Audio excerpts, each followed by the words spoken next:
Class start करते हैं। चलिए फिर देखते हैं कल हमने क्या पढ़ा था। लास्ट क्लास में हमने पढ़ा था दो चरों का रैखिक समीकरण। उसी पे आगे बात करते हैं क्या होता है दो चरों का रैखिक समीकरण। इसमें हमने बेसिक समझ लिया था कि जैसे कोई इसमें एक खंभा लेकर हम लोग समझे थे कि क्या होता है। एक खंभा है, उसका आधा को रेड कलर में पोताई कर दिया गया, उसके आधा को दूसरे कलर में पोताई कर दिया, फिर सबको मिला के उसका लेंथ निकालते हैं, एक का साइज दे दिया रहता है। तो वो चीज़ हम समझ लिए थे। उसी पे आगे बात करते हैं। आगे एक नॉर्मल छोटा सा क्वेश्चन लेके समझ सकते हैं हम। जैसे आपके एक एग्जांपल में दिया है, सलमा मेरे अंक तुम्हारे अंक से 2 अधिक है और दोनों के अंकों का योग 14 है, तो हम दोनों के कितने कितने अंक होंगे। तो इसमें सिंपल सा बोल रहा है कि एक का अंक कितना है, सलमा है वो बोल रही है ना। कौन बोल रही है? सलमा बोल रही है। सलमा जो बोल रही है मेरे अंक तुम्हारे अंक से कितना अधिक है, 2 अधिक है। सलमा बोल रही है मेरा अंक, मतलब ये खुद की बात कर रही है। मान लीजिए इसका है अंक x है और जो सेकंड पर्सन है दूसरा आप है समझ लीजिए, है ना।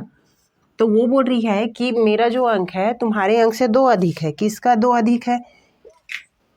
सलमा का। तो इसमें 2 कर देंगे और दूसरा वाला का x हो जाएगा।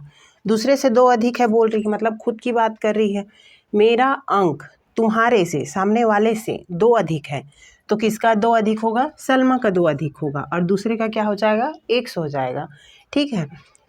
अब बोल रहा है कि दोनों अंकों का योग करते हैं, तो दोनों अंकों का योग करते हैं तो कितना आ रहा है हमारे पास? 14 आ रहा है बोल रहे हैं।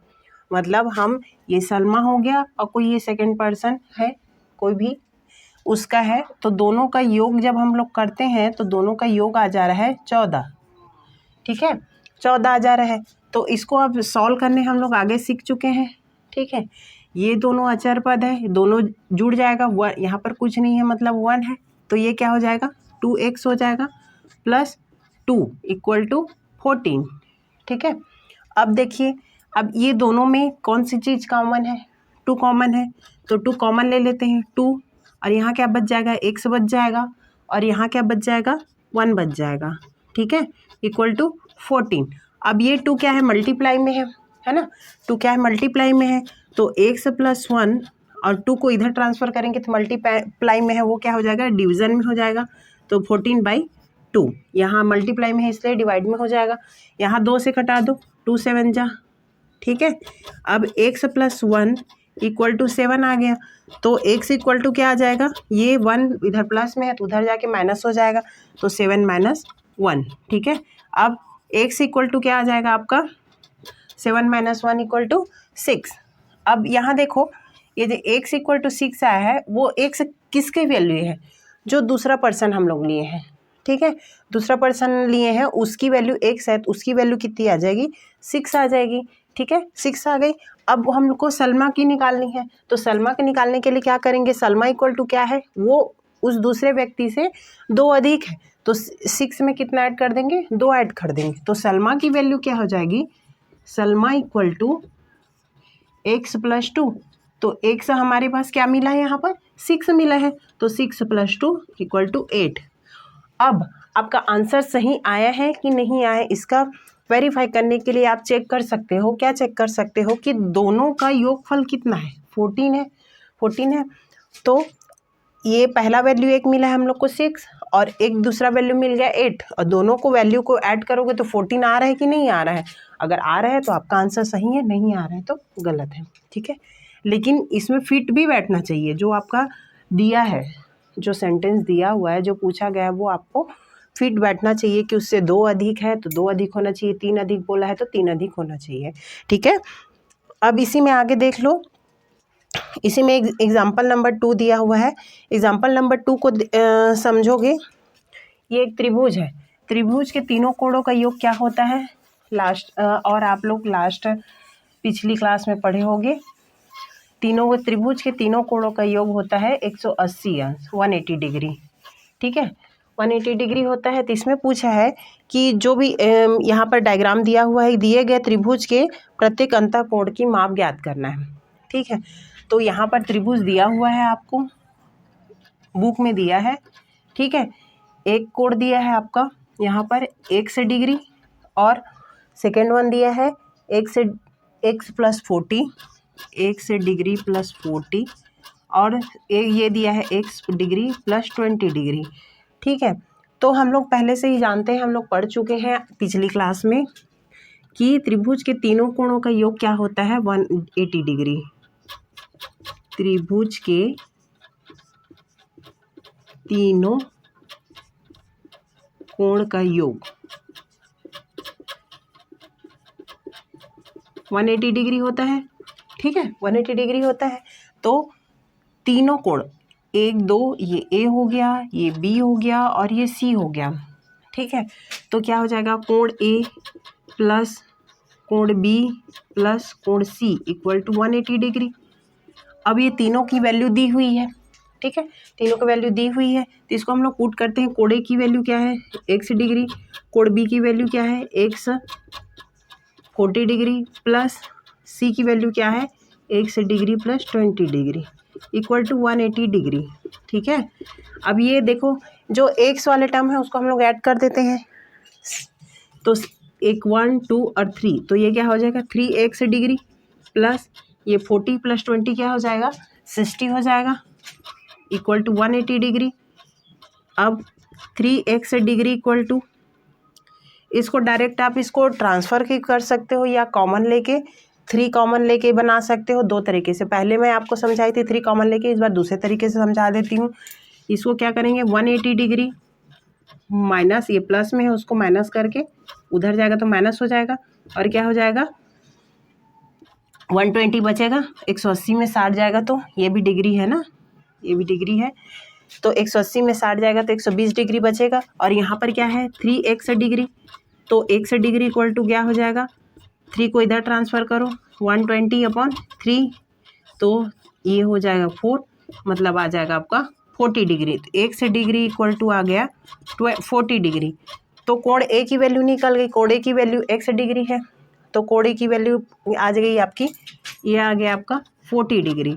अब बोल रहे हैं कोण बी x डिग्री + 40, तो x इक्वल टू यहाँ पर 40 मिला है हमारे पास, है ना, x degree + 40 degree equal to आ जाएगा आपका, x डिग्री की वैल्यू रख दो 40 + 40 डिग्री, तो ये क्या आ जाएगा 80 डिग्री, तो ये कोण बी की वैल्यू मिल गई, ठीक है, कोण बी की वैल्यू मिल गई। अब कोण सी की वैल्यू क्या है, x डिग्री + 20 डिग्री। अब यहाँ पर x degree equal to 40 degree + 20 degree, that means 60 degree, ठीक है। तो इस टाइप से आप जो क्वेश्चन बोला है उसको समझ के बना सकते हो एक फॉर्म में लिख के, ठीक है। अब आगे देखो, अब इसी में आगे पढ़ते चलते हैं, जिसमें समीकरण बनाना दिया है। इसी को जो हम लोग इसके पहले क्वेश्चन पढ़े हैं सलमा वाला, वो एक इक्वेशन बना है, उसमें दिया है टर्म एंड कंडीशन की वो उससे इतना ज़्यादा है, कितना ज़्यादा था, 2 ज़्यादा था, तो उसमें हम इक्वेशन बैठा सकते हैं। उसी को समझने के लिए और आगे दिया है उसको समझते हैं। आप सीधा देख सकते हो जैसे एक नॉर्मल एक एग्जांपल दिया है कि एक कॉपी और 2 पेंसिलों की कीमत 45 रुपये है। एक कॉपी और 2 पेंसिलों की कीमत 45 रुपीज़ है। तो आप इसको सॉल्व कर सकते हो, कितना आएगा, एक इक्वेशन बनेगा, सॉल्व तो होगा नहीं, देखते हैं। और क्योंकि उसके बाद कुछ लिखा ही नहीं है तो फाइंड आउट नहीं कर सकते हम लोग, है ना। कैसे फाइंड आउट नहीं कर सकते, देखो एक कॉपी प्लस और दिया है 2 पेंसिल की कीमत 45 रुपये है, 2 पेंसिल 45 रुपीज़ है। तो इसमें हमको इक्वेशन ही बन पाएगा, ये फाइंड आउट नहीं हो पाएगा कि एक कॉपी की वैल्यू कितनी है और 2 पेंसिल की कीमत, क्योंकि एक तो आपको दोनों में रिलेशन बैठाना ही पड़ेगा, तब जाके आपका कोई भी क्वेश्चन सॉल्व हो पाएगा, ठीक है। इस टाइप से अब दे दिया रहेगा तो आपका क्वेश्चन सॉल्व नहीं हो पाएगा। पूछेगा कि एक कॉपी की कीमत बताओ तो आप नहीं बता पाओगे, ठीक है। क्यों, देखो अब एक कॉपी और ये पेंसिल, इसको कोई भी एक वेरिएबल मान लो, जैसे कि मैं मान ली इसको कॉपी को C मान लो, 1C + 2P = 45, तो ये इक्वेशन बन जाएगा c + 2p = 45, या इसको एक्स वाई भी आप ले सकते हो, ठीक है, एक्स वाई भी लेके आप बना सकते हो। इसको आप ये c के जगह में x लिख सकते हो और इसको 2y लिख सकते हो, ठीक, समझ आ गया। अब इसी इक्वेशन को आगे हम लोग और एक्सपांड करेंगे, एक्सपांड करते जाएंगे तो आपको इसमें रिलेशन दिया रहेगा कि वो इससे ज़्यादा है या इससे कम है, इससे बड़ा है, कुछ भी देगा जिसके थ्रू आप उसको फाइंड आउट कर सकते हो। जैसे इसी में मैं बता देती हूँ आपको। मान लो कि कॉपी की जो वैल्यू है, कॉपी की वैल्यू है वो पेंसिल से 2 रुपये ज़्यादा है, ठीक है, ये 2 रुपये ज़्यादा है, तो ये क्या हो जाएगा, एक कॉपी की वैल्यू x है तो इससे ज़्यादा है 2 रुपये, तो इसमें क्या कर देंगे हम लोग 2 का मल्टीप्लाई कर देंगे। जैसे कि देखो यहाँ ले लेते हैं, मैं आपको समझाने के लिए बता देती हूँ, ये आपके बुक में नहीं दिया है, मैं आपको समझाने के लिए बता रही हूँ। जैसे कि एक कॉपी की वैल्यू कितनी है, इसमें मैं बता रही हूँ आपको कि पेंसिल की जो कीमत है वो कॉपी से 2 रुपये कम है, या अब ये बोल सकते हो कि कॉपी की कीमत है वो पेंसिल से 2 रुपये ज़्यादा है। दोनों में एक ही मतलब हो रहा है, क्योंकि ये 2 रुपये इसका ही ज़्यादा बन रहा है ना।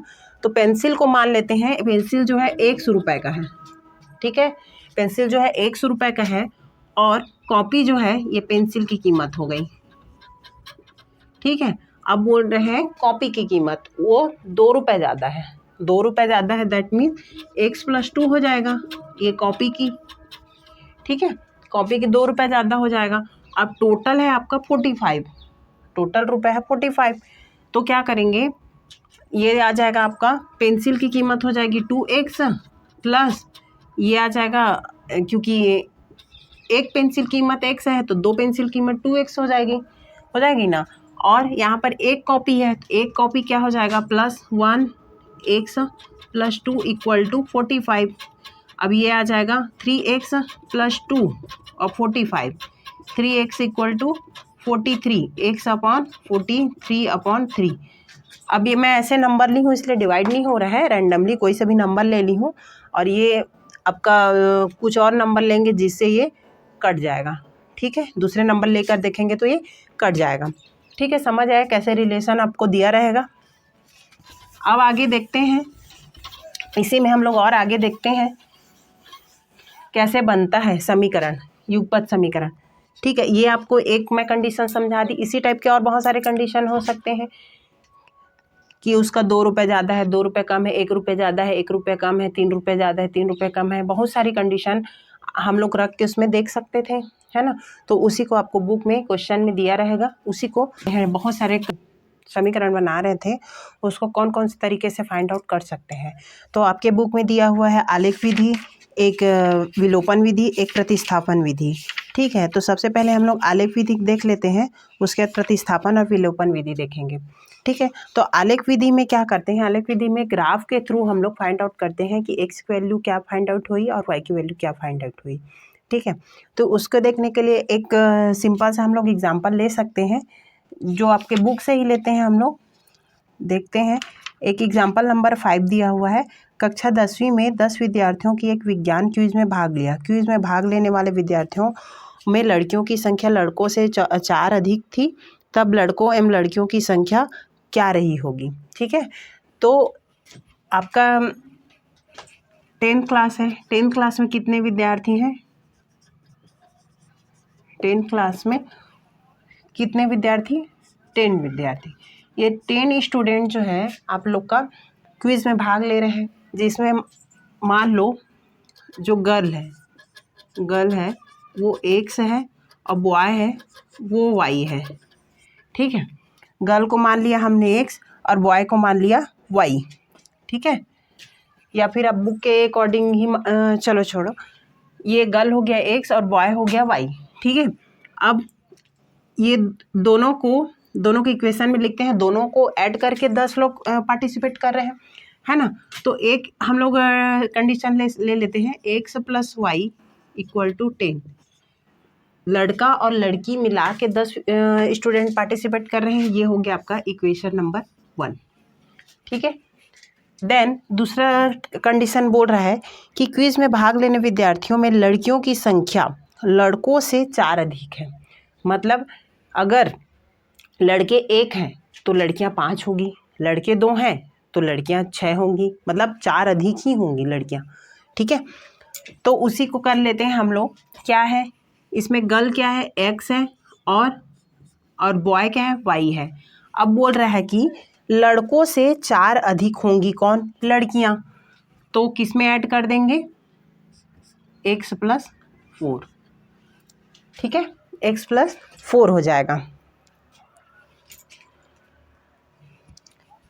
X + 4 यहाँ होगा, Y + 4 होगा, ये Y + 4 होगा। क्यों Y + 4 होगा, लड़कों से 4 अधिक है, तब लड़कों की जब हम लोग वैल्यू पुट करते जाएंगे, जैसे y = 1 रखेंगे तो लड़कियों की संख्या 4 अधिक आएगी, इसलिए y के जगह पे प्लस करेंगे, क्योंकि लड़कों से ज़्यादा है तो लड़कों में ऐड करेंगे। ठीक है, लड़कों की संख्या में ही ऐड करेंगे, तब हमको लड़कियों की वैल्यू मिलेगी।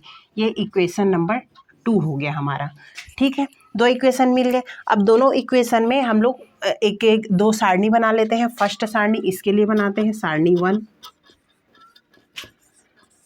सारणी नंबर 1। सारणी नंबर 1 कैसे बनेगा, आपको सिंपल सा मैं बता रही हूँ आपको। ठीक है, ये हो गया x हो गया, ये y हो गया।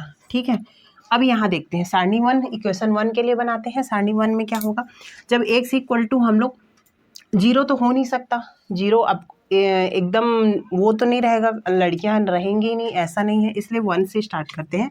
मान लो लड़कियों की संख्या x रखते हैं, मान लो लड़कियों की संख्या x रखते हैं।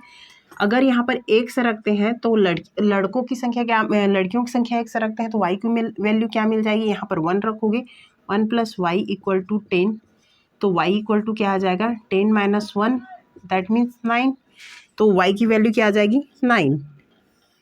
वैसे ही यहाँ पर हम रख देते हैं 2, लड़कियों की संख्या 2 रख देते हैं, तो यहाँ पर क्या आ जाएगा, 2 इधर ट्रांसफ़र होगा तो ये 2, और ये आ जाएगा आपका 8, तो यहाँ 2 रखेंगे तो यहाँ 8 आएगा लड़कों की संख्या में।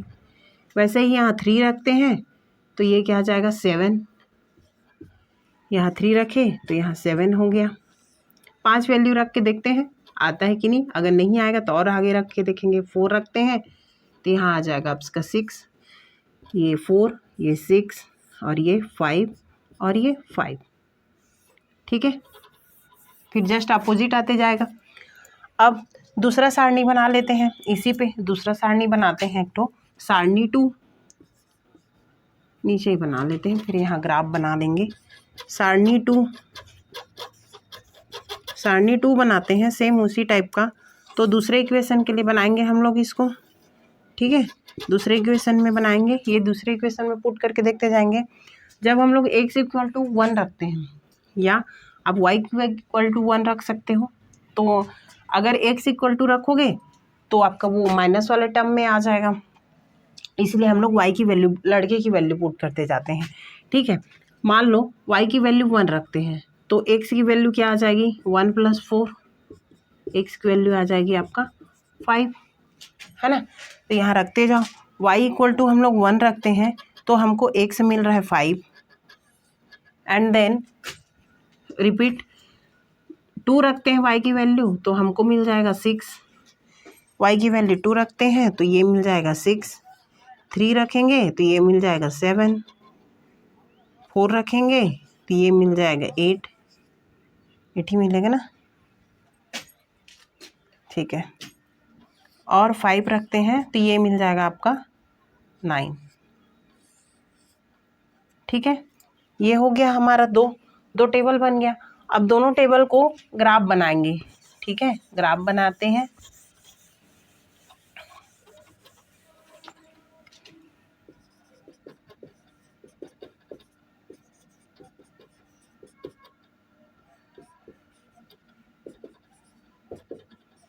ग्राफ बना लेते हैं, ग्राफ में देखते हैं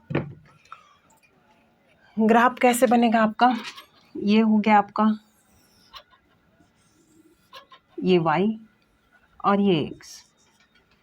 ठीक है, ये x और ये y डैश, ये माइनस साइड डैश ले लिए और प्लस साइड x और y। ठीक है, अब देखो,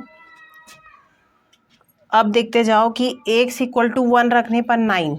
ठीक है, अब इसको वो कर लो 1 2 3 4 5 1 2 3 4 5, ठीक है।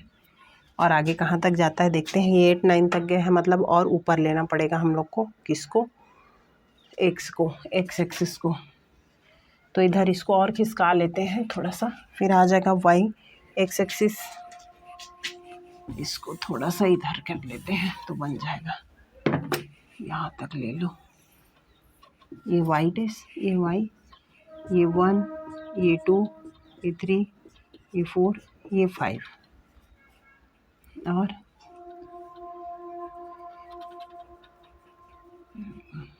1 2 3 4 5 6 7 8 8, ठीक है। अब देखो इसको भी ले लो 1 2 3 4 5 6 7 8 9। अब पहले देखते हैं x इक्वल टू 1, ये x है। अब x इक्वल टू 1 मतलब ये वाला पॉइंट, ठीक है।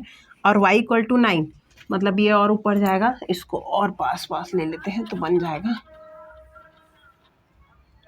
1 2 3 4 5 6 7 8 और 9, ठीक है। चलिए देखते हैं, अब इसमें समझ आ जाएगा आपको। x इक्वल टू 1, एक से ये वाले सारणी 1 को लेते हैं। x इक्वल टू 1 और y इक्वल टू 9, तो x इक्वल टू 1 और y इक्वल टू 9 मतलब ये वाला पॉइंट होगा। पॉइंट बस करते जाएंगे, फिर उसके बाद मिलाएंगे, ठीक है। x इक्वल टू 2 और y इक्वल टू 8 मतलब ये आ जाएगा इसके x इक्वल टू 2 ये वाला पॉइंट से लेके ये वाला आपका आ जाएगा पॉइंट 8। अब 3 और 7, ये 3 और ये आ जाएगा 7 और ये आएगा थोड़ा ऊपर नीचे होगा, ठीक है। 4 और 6, ये 4 और ये आ गया आपका 6, ये 5 और 5, ये 5 और ये 5, ये मिला दो आप ऐसे करके, ठीक है। ये कौन सा हो जाएगा? सारणी 1, सारणी 1 हो जाएगा। ये वाला लिख सकते हो, ये कौन सा हो जाएगा? x plus Y equal to 10, ठीक है। अब दूसरा सारणी मिलाते हैं। x इक्वल टू जब 5 है तब y इक्वल टू क्या मिलेगा? 1। x इक्वल टू जब 5 है तो y इक्वल टू क्या मिल जाएगा हमारे पास? 1। ये 1 हो गया, y ये y वाला टर्म है, ये x वाला टर्म है। जब x इक्वल टू 6 रखते हैं तो y इक्वल टू 2 मिलता है। x इक्वल टू 6 रखते हैं तो ये 2 मिलता है हमको, और 7 रखते हैं तो ये 3 मिलेगा, और उसके बाद 7 रखे 3 मिले, 8 रखेंगे तो ये आ जाएगा आपका 4, और 9 रखेंगे तो ये आ जाएगा आपका 5। ये वाला मिला दो आप ऐसे, सबको ऐसे, ठीक है। अब देखते जाओ ये कौन से वो में कट हो रहा है। इसको ग्राफ में बनाओगे तो एग्जैक्ट कट होगा, ठीक है। एग्जैक्ट कट होगा, कहाँ पर कट हो रहा है वो समझ आएगा आपको। तो ये हमारा कट हो रहा है यहाँ पर 1 2 3, ये हो रहा है आपके 3 के पास, ये हो रहा है आपका 5 6 7, ये 7 के पास, ठीक है। किस में हो रहा है? y इक्वल टू 3 मिल रहा है और x इक्वल टू 7, इस पॉइंट पे हमारा ये कट हो रहा है। ग्राफ में मिलाओगे तो एग्जैक्ट बैठता है वो, ठीक है।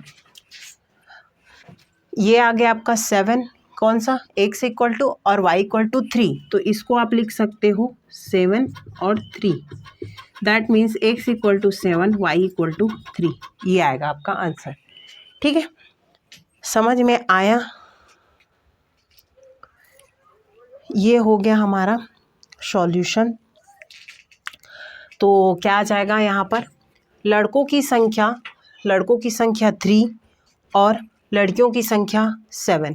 तो ये कंडीशन सही बैठ रहा है। क्या बैठ रहा है कि बोला था लड़कों की संख्या जो है, मतलब लड़कियों की संख्या लड़कों से 4 अधिक है, तो लड़कों की संख्या 3 है तो लड़कियों की संख्या 4 अधिक है। क्या 3 + 4 7 4 अधिक है, तो ये हमको आलेख विधि से फाइंड आउट हो जाएगा। इसी को आप बहुत सारे क्वेश्चन में सॉल्व करके दे सकते हो। अगर इन केस यहाँ पर ये दो हम लोग को दो समीकरण मिला है, अगर दोनों समीकरण को फाइंड आउट करके ग्राफ बनाते हैं और ग्राफ बनाने के बाद कोई भी बिंदु एक दूसरे को काटती नहीं है, जैसे ये एक दूसरे को काटी है तो हमको वैल्यू मिल गया। अगर वो नहीं काटती है, जैसे ये सीधी सीधी चली जाएगी, ऐसे चली गई या फिर ऐसे ऐसे चली गई, तो हमको उस इक्वेशन का कोई सॉल्यूशन नहीं मिलेगा। ठीक है, ये हो गया आपका आलेख विधि। आलेख विधि से आप बहुत सारे क्वेश्चन सॉल्व कर सकते हो। जैसा आपका क्वेश्चन में पूछा रहेगा उस टाइप से आपको सॉल्व करना है। अगर बोलेगा आलेख विधि से सॉल्व करो तो आलेख विधि से ही सॉल्व करना पड़ेगा आपको, और दूसरे बोलेगा तो दूसरे विधि से सॉल्व करना पड़ेगा। ये एक क्वेश्चन हो गया। अगर आपको और दूसरे क्वेश्चन में कुछ भी क्वेश्चन आपको पूछना होगा तो प्लीज़ कमेंट करिएगा। बाकी सेम है प्रतिस्थापन विधि। प्रतिस्थापन विधि में क्या करना है, जैसे एक एक्स और वाई दो वेरिएबल ले लिए, दोनों वेरिएबल को जो क्वेश्चन बोला है उसके अकॉर्डिंग जमा लेंगे। जमाने के बाद एक्स के वाई इक्वल टू एक्स रख कर बनाएंगे या फिर एक्स इक्वल टू वाई रख कर बनाएंगे, उसी को प्रतिस्थापन विधि बोलते हैं। ये आपको मैं एग्जांपल से समझाती हूँ कैसे बनेगा। जैसे आपका एग्जांपल है एग्जांपल नंबर 9। एक छोटी गुफा में कुछ खरगोश और कुछ पक्षी हैं जिनके कुल 35 सिर और 98 पैर हैं, तब पक्षियों और खरगोशों की संख्या ज्ञात करना है। ठीक है, मान लो खरगोश की संख्या कितनी है, एक्स है। ठीक, और आपका पक्षियों की वाई है। ठीक है, अब खरगोश के उसमें बोल रहा है कि टोटल उनके सिर 35 है और पैर कितने हैं। यहाँ पर सिर है आपके 35 और पैर हैं आपके 98। ठीक, अब देखो खरगोश और पक्षियों दोनों के सिर तो सिंगल ही होंगे सबके। ठीक है, तो इसको लिख लेते हैं हम लोग, X plus Y equal to 35 होगा, क्योंकि सिर एक ही क्यों होता है दोनों का। ठीक है ना, अब पैर दोनों के डिफरेंस होते हैं, खरगोश के 4 होते हैं, पक्षियों के 2 होते हैं। ठीक, तो चलो इसका इक्वेशन बना लेते हैं। एक इक्वेशन ये बन गया हमारा, इक्वेशन फर्स्ट। ठीक है, अब ये आपका सिर वाला है, ये सिर का है ना, सिर का है, ये समझने के लिए लिखी हूँ मैं। सिर x plus Y equal to 35, यह हो गया सिर की संख्या। अब दूसरा बोल रहा है कि पैरों की संख्या इसको लिख लो आप, इसको भी लिख सकते हो लाइन से, खरगोश के सिर और पक्षियों के सिर ऐसे करके। अब यहाँ पर मैं लिख देती हूँ खरगोश के पैर की संख्या प्लस पक्षियों के पैर की संख्या इक्वल टू कितना आएगा, 98।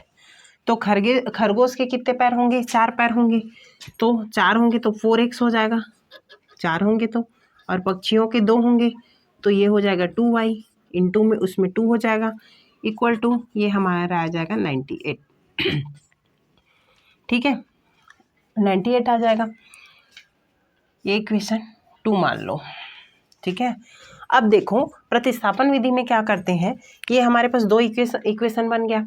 अब इस इक्वेशन से एक इक्वेशन से दूसरे इक्वेशन में पुट करेंगे और सॉल्व करेंगे। कैसे पुट करेंगे, अब इसको और सॉल्व कर सकते हो आप। कैसे सॉल्व कर सकते हो, देखो x plus Y equal to 35, तो यहाँ पर हम लोग वाई इक्वल टू लिख लेते हैं वाई, और एक्स जो है यहाँ पर प्लस में है, एक एक्स क्या है प्लस में है, प्लस को उधर ट्रांसफ़र करेंगे राइट हैंड साइड में, तो ये क्या हो जाएगा आपका 35 माइनस एक्स होगा, ये प्लस में है तो उधर जाके माइनस हो जाएगा। ठीक है, अब ये जो हमारा मिला है y equal to 35 minus x, उसको किस में पुट करेंगे, इक्वेशन नंबर 2। y की वैल्यू इक्वेशन 2 में रखने पर, ठीक है, इक्वेशन 2 में रखने पर तो ये आ जाएगा आपका, क्या आ जाएगा, y की वैल्यू पुट कर रहे हैं तो ये आ जाएगा 4x प्लस 35 माइनस एक्स तो 2 और y की वैल्यू रखेंगे, इसको बाहर रखेंगे, ब्रैकेट में लिखेंगे 35 माइनस x, ये आ जाएगा 98। ठीक है, 98। अब इसको सॉल्व करते हैं, हम लोग,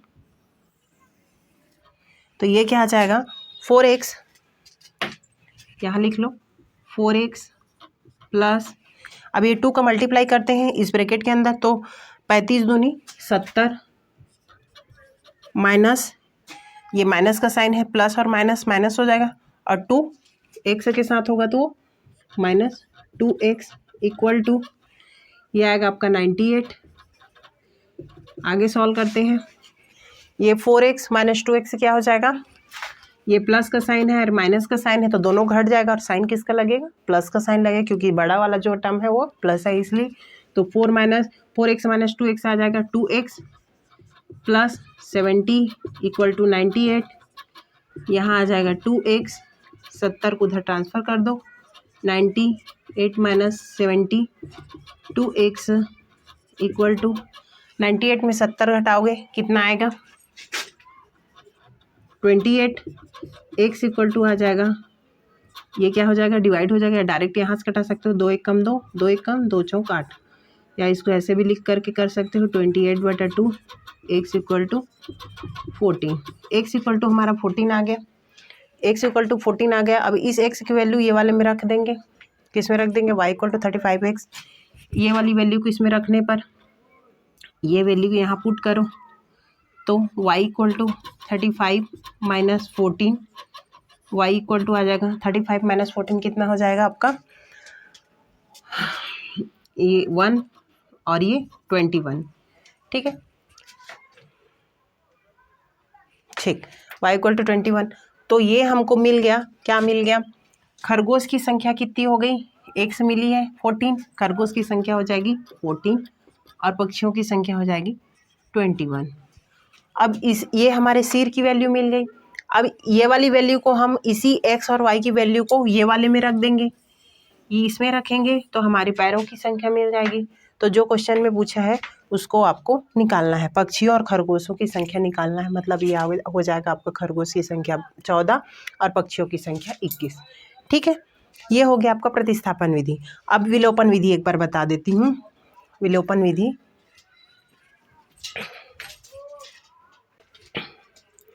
अब विलोपन विधि देखते हैं।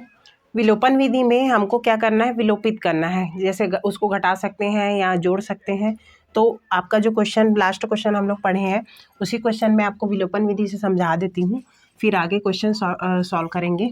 ठीक है, तो इसमें पहला हम लोग को मिला था x plus Y equal to 35 मिला था, ये इनके सिरों की संख्या मिली थी, और क्या मिला था 4x प्लस 2y, उसके पैरों की संख्या मिली थी 98, यही मिला था हम लोग को, 2 इक्वेशन मिला था। ठीक है, अब इस इक्वेशन से हमको विलोपन विधि से फाइंड आउट करना है x और y की वैल्यू, खरगोश के सिर और पक्षियों के सिरों की संख्या, या खरगोश की संख्या पक्षियों की संख्या। ठीक है, तो इसको कैसे, विलोपन विधि को कैसे सॉल्व करते हैं, इसमें क्या करते हैं, कोई भी x और y के टर्म को इक्वल करते हैं।